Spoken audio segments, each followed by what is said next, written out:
Assalamualaikum sampurasun. Kahatur kaluluhur kuring nu aya di tempat. Kuring nitip kudu amit, kuring arek ngala pasti kudu bebeji. Nyuk curug jalur anu kapungkur, muka carita anu zaman baheula. Kedatangan kuring ka dieu jalma biasa. Boh kurang tata, kurang titi, kurang kesopanan. Nuhunkeun dihapunten tina sagala kasalahan, tina ucap boh langkah anu geus dijalankeun jeung nu bade dijalankeun ulah salah paham jeung pada umat anu sanesna.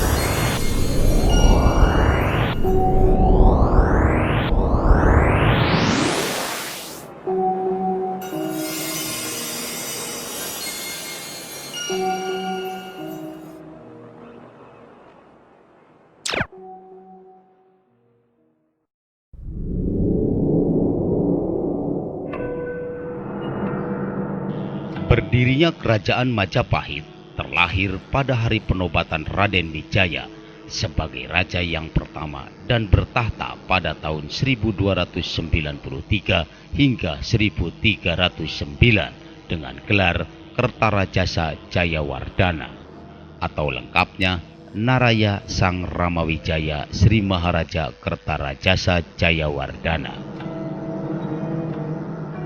Saat itu Raden Wijaya mempunyai dua orang anak, yaitu Kalagemet Putra Wijaya dan Darapetak. Ibunya ini berasal dari kerajaan Dharmasraya di Pulau Sumatera dan ia dibawa oleh Ki Kebo Anabrang. Menginjak usia remaja, Kalagemet atau Jayanagara terkenal akan keadilannya, kebijaksanaannya, bahkan ketampanannya. Hal ini membuat namanya semakin harum di Nusantara. Cerita pada saat itu, Jayanegara dalam keluarga kerajaan dianggap akan membawa masalah besar, terutama dengan ketampanannya. Hal ini dibuktikan dengan banyaknya para kaum hawa, baik dari golongan istri para pembesar kerajaan, para putri, bahkan masyarakat jelata yang menyenangi, menyayangi, dan mencintainya. Terciumnya permasalahan ini oleh pihak kerajaan, Jayanegara saat itu akhirnya oleh salah seorang patih kerajaan dibawa atau diungsikan sementara ke wilayah barat bersama prajurit setianya yang berjumlah 15 orang. Hal ini dilakukan bertujuan untuk menghindari konflik permasalahan di kerajaan sambil mencari pengalaman dengan berkelana dan bersemedi guna menyempurnakan pengalaman keilmuannya di mana suatu saat akan menjadi raja.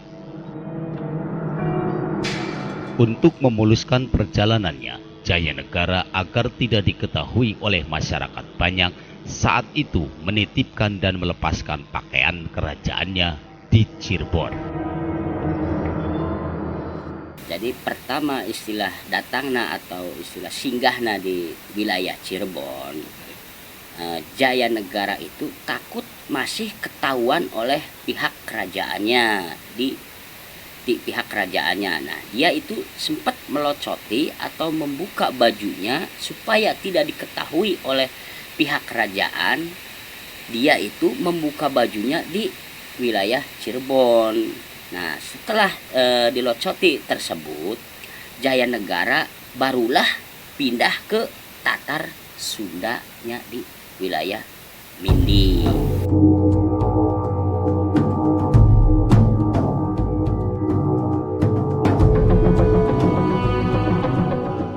Dari Cirebon, Jayanegara meneruskan perjalanannya ke wilayah barat hingga di suatu tempat atau hutan yang saat ini bernama Hutan Tenjo.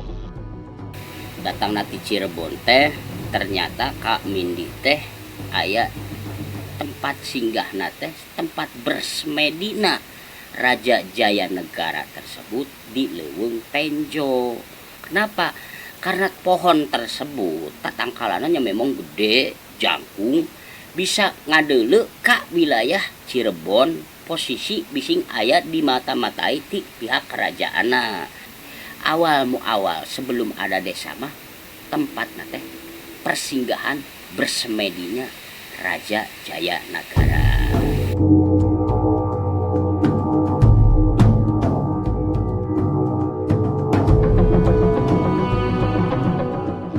Cerita lain, salah satu nama tempat yang ada di Desa Rajawangi yang merupakan bagian dari singgahnya Jaya Negara, yaitu salah satu tegalan atau lapangan berbukit yang sekarang dikenal dengan nama Pangangonan.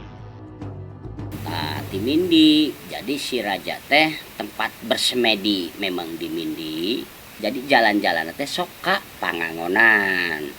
Nah, dengan 15 orang pengikut setianya Jaya Negara ke Pangangonan, jadilah tempat tersebut singgahnya kuda-kuda pasukan yang 15 orang yang setia ke Jaya Negara.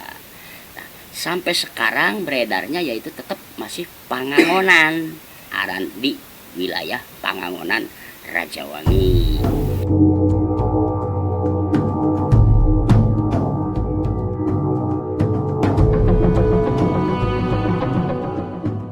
Sebelum menghilangnya atau kata lain ngahiangnya Jaya Negara, pada waktu itu Jaya Negara dan 15 prajurit setianya bercocok tanaman di daerah tersebut guna memenuhi kebutuhan pengikutnya sehari-harinya. Jadi sempat bolak-balik antara Pangangonan dan tempat semedinya istilah raja. Nah, raja tersebut sempat menanam bikin tetanen atau pesawahan wilayah Pangangonan. Kenapa wilayah Pangangonan? Karena ada air yang mengalir bekas mencucinya atau ngumbahna kuda-kuda atau nginumna kuda atau nganguna kuda nyecaina bersih. Tah, ilmu istilah jang tatanen atau bikin pesawahan tersebut membikin pesawahan karena untuk menghidupi dan untuk bekalnya makan. Nah, nya sewilayah sekitar Pangangonan. Tah, kumpulnya tersebutnya memang di wilayah Pangangonan.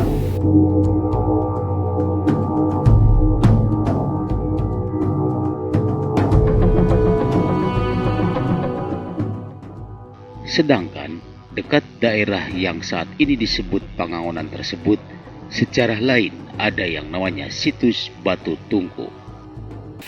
Nah, jadi di Pangangonan teh lain tempat istilah ngangon kudana bae atau ngamandian kudana bae.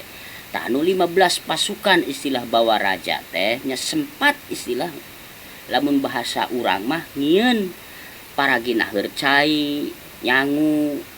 Nah, jadi ngagunakeun batu, sebutkeun sampai ayeuna nya masih aya batu teh ngaranna Batu Tungku. Tah, Batu Tungku eta teh nya ayeuna teh sejarah patilasan kurut jejak nu 15 orang pasukan raja teh nya masih aya, masih disebut Batu Tungku, nya wilayahna masih di Pangangonan.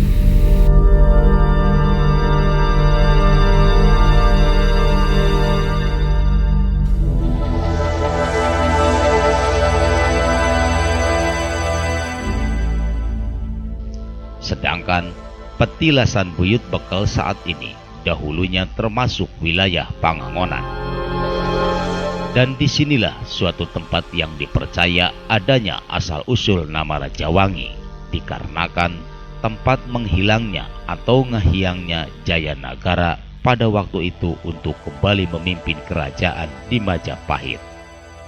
Nah, ieu Buyut Bekel teh lain tempat kuburan istilah Jaya Negara, tapi ieu teh patilasan ngaleungitna Jaya Negara ti tempat ieu erek jadi raja di Majapahit.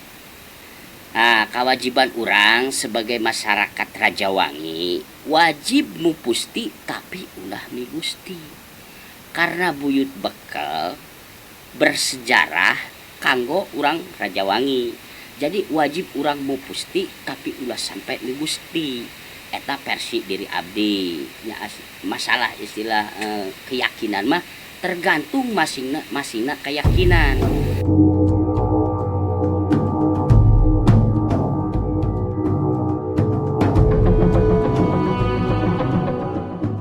Asal mula terbentuknya Desa Rajawangi secara administrasi dimulai ketika Ki Perwata sebagai kepala desa Mindi meninggal dunia. Pada saat itu, berkat jasa tokoh masyarakat yang saat ini dikenal dengan nama Buyut Tangtu, Buyut Murid, Buyut Kamsi, dan Buyut Kupon yang mengusulkan ke Kesultanan Cirebon untuk pemekaran dari Desa Mindi ke Desa Rajawangi. Awalna aya aran Rajawangi teh ku ayana Jayanagara ngaleungit di ieu tempat. Tah nu ngusulkeun jeung berjasa ngieun desa mah di antarana Buyut Kamsi, Buyut Kupon, jeung buyut nu lainna.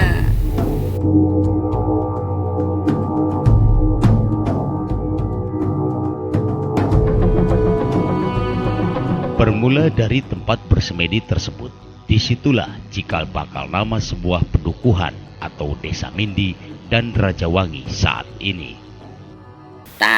Ieu mah saukur sejarah atau versi diri abdi. Abdi mah ngan saukur suku sambung lengkah, bibir sambung lemek, ngucapkeun tina bahasa atau obrolan. Kuring nuhunkeun ka masyarakat celak putih celak herangna ulah sampai aya gantar kakaitan salah paham jeung